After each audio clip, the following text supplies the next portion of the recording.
Selamat pagi. Pagi, luar biasa. Semangat pagi. Pagi, luar biasa. Pejuang konstruksi. Oke, walaupun kelihatan muka-muka masih lelah karena dari kemarin sudah mengikuti pelatihan ini, tapi saya harapkan semoga tetap semangat seperti semangat pagi. Oke, sebelum mulai pelatihan kita pada hari ini, saya akan memperkenalkan diri. Nama saya Vicky Lesawengen, bekerja di Fakultas Teknik Unsur di Laboratorium Surveying, Sistem Informasi Geografis, Teknik dan Manajemen Lalu Lintas. S1 dan S2 saya di Fakultas Teknik Unsur.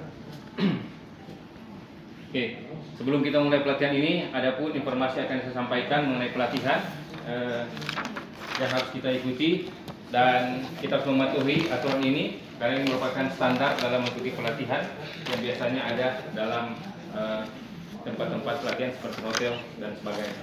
Nah, yang pertama emergency exit. Di sini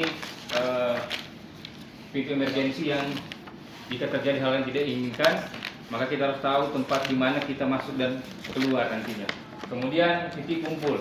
Nah, ini apabila terjadi gempa dan sebagainya, kita juga harus tahu di mana kita harus berlindung agar aman dan tidak terjadi kecelakaan. Kemudian tepat waktu. Nah, dalam pelatihan ini kita harus hadir tepat waktu, minimal 30 menit sebelum kegiatan dimulai kita harus ada di dalam ruangan. Kemudian handphone harus di silent dan kita harus juga menjaga kebersihan. Kemudian di luar ada restroom, bagi yang akan menggunakan silakan nanti gunakan restroom yang ada di bagian luar dari ruangan ini. Nah, sebelum kita mulai pelatihan ini, saya akan menjelaskan metode penilaian. Di sini saya menetapkan kehadiran itu minimal 80% dan ada pun standar penilaian seperti yang tertera di LCD. Kemudian kita masuk di tujuan pelatihan. Nah, setelah kita mengikuti pelatihan ini, peserta dapat mengerti penggunaan peralatan pelindung diri APD dan alat pelindung kerja APK sesuai dengan kebutuhan. Nah, ini saya ambil dari SKKNI tahun nomor 7 tahun 2024. Nah, ini dengan untuk kode unit sertifikat yang ini betul sini nomor. Nomor S00.02 Mana? dengan judul penggunaan peralatan pelindung diri APD dan nomor. penggunaan peralatan pelindung kerja Tanya dulu APK. Pak Aris. Nah, latar belakang kecelakaan tempat kerja dan penyakit akibat kerja atau PAK masih relatif tinggi. Kemudian dampak akibat kecelakaan PAK dapat berupa kerugian yang bersifat moral ataupun material. Dan kecelakaan terjadi oleh karena adanya beberapa faktor yang menyebabkan kecelakaan. Nah, harus diupayakan langkah-langkah preventif untuk pencegahan yang bersifat prospective action ataupun restorative action. Nah, salah satu upaya mencegah kecelakaan adalah dengan analisis kecelakaan. Nah, mengapa penting kita menggunakan alat pelindung diri dan alat pelindung kerja? Nah, seperti kita tahu bersama, untuk konstruksi yang ada di Indonesia yang saat ini sedang gencar-gencarnya membangun, butuh perlindungan bagi para pekerja. Nah, diantaranya APD maupun APK, di mana APD itu yang melekat di diri daripada pekerja, sedangkan APK itu ada di lingkungan kerja. Nah, seperti yang lihat di LCD ada contoh gambar kecelakaan kerja seperti jatuh dari ketinggian, kemudian ada yang gambar yang terkena benda yang berat yang jatuh juga dari ketinggian. Nah, kemudian ada ruang lingkup kecelakaan kerja. Nah, sebenarnya ruang lingkup ini pada saat kita menuju ke tempat kerja itu ada risiko kecelakaan. Nah, jadi seperti kita menggunakan motor atau menggunakan kendaraan dan terjadi eksiden, nah itu sudah ada risiko kecelakaan di situ. Baik di jalan, di tempat kita bekerja, di bangunan gedung dan sebagainya ya. Sampai di sini ada yang mau ditanyakan sebelum kita masuk di materi yang pertama yang kita dalami.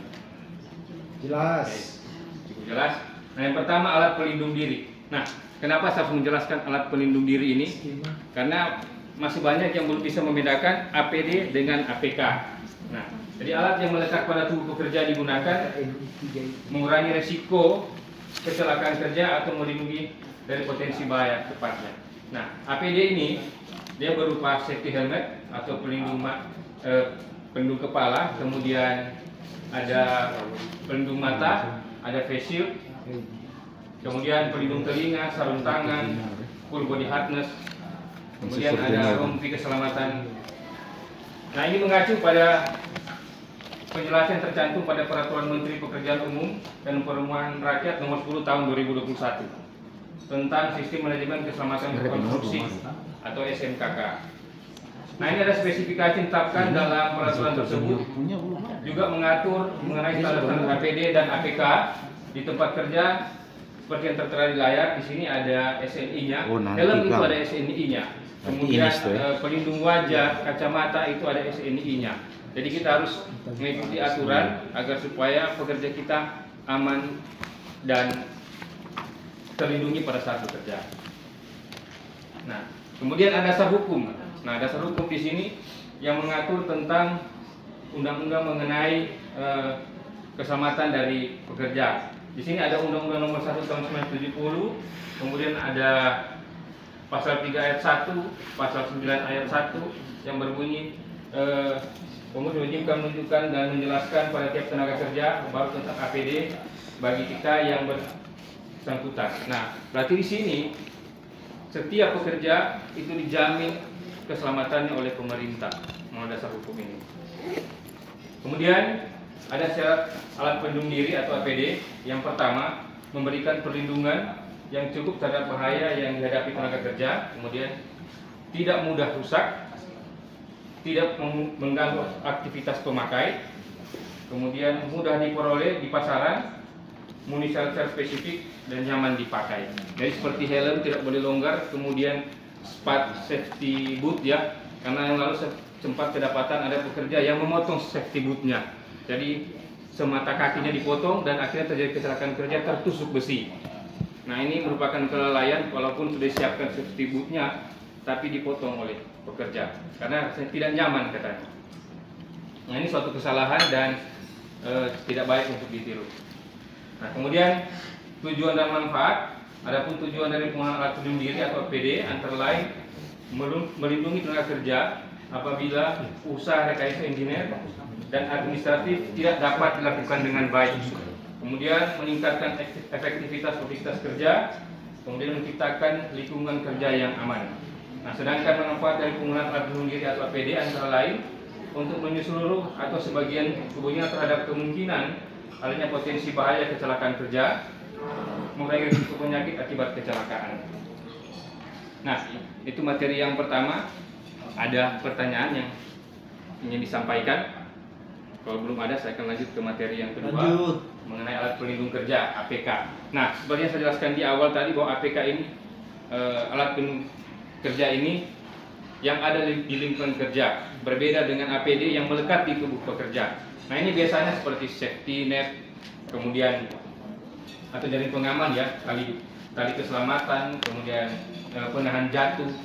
Nah, itu harus tersedia di proyek-proyek konstruksi, apalagi bangunan-bangunan tinggi sebelum dimulai pekerjaan. Dan biasanya kalau safety net itu dipasang pada saat konstruksi ini berdiri, dan itu harus ada karena pernah kejadian di salah satu gedung yang saya juga terlibat di situ.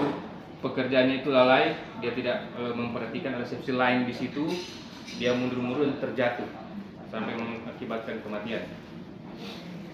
Nah, ini gambaran mengenai safety net, kemudian ada safety line. Paling kita lihat di proyek perguruan tinggi yang warna biru, warna hijau. Nah, sama itu untuk melindungi apabila ada kejatuhan material dan sebagainya. Kemudian ada safety tali keselamatan ya untuk pekerja yang bekerja di ketinggian. Nah, pada pekerjaan-pekerjaan teknik sipil banyak bangunan gedung yang tinggi dan membutuhkan skill tertentu dari para pekerja, tapi harus dilindungi dengan peralatan yang memadai. Kemudian pagar pengaman. Nah, ini pagar pengaman biasanya harus ada melingkari di proyek yang akan dimulai pekerjaannya, karena selain melindungi pekerja, melindungi juga orang yang dari luar yang ingin masuk ke dalam lokasi proyek sehingga tidak terjadi kecelakaan kerja. Nah, kesimpulan, semua jenis alat pelindung diri atau APD harus digunakan sebagaimana mestinya. Gunakan pedoman yang benar sesuai dengan standar keselamatan kerja.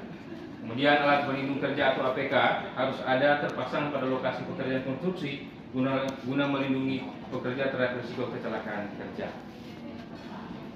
Nah, saya akan memberikan tugas nanti dimasukkan besok hari menjelaskan perbedaan antara APD dan APK dan dilengkapi dengan gambar. Kemudian persyaratan APD yang sesuai dengan aturan yang berlaku. Oke, sampai di sini tugasnya cukup jelas dan bisa dikerjakan. Bisa. Oke. Jelas. Tepuk tangan.